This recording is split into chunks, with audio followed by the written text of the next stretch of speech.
sauraro na suna yaba mini baiwar da rabbana yayi gona.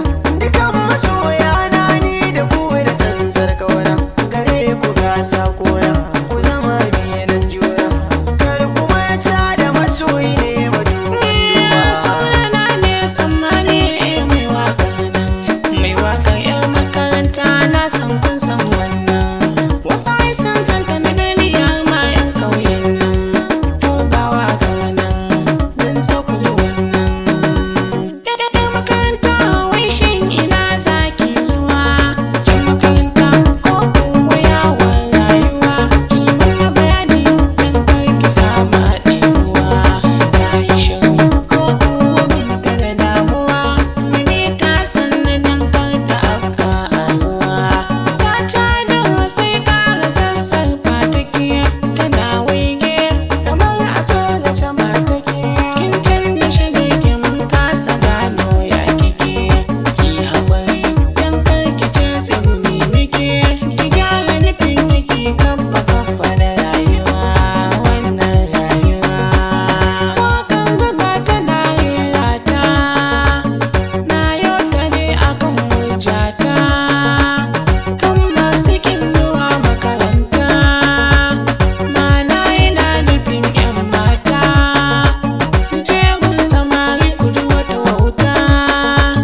Zan sallama nan da ku baki ta, masoya mu da ku ba za mu rabe Shimfiɗar fuska ta wuce ta tabarma, tallafa mini kar so ya sani jar koma. A kai ki zan jure gwagwarmayar fagen fama, idan kina suna bani babin rama. Idan za ki kije da ni,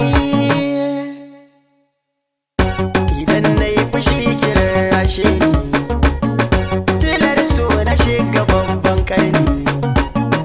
Idan gani ga ki sai yanjin na farin ciki ya mai sabuwar amarya. Duk wayan dila a daji so ya tafi da shi na yo sabuwar hikaya.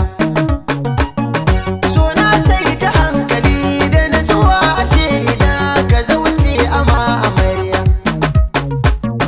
Ni dacen masoyiya tana sani dariya, kanta na tausa murya.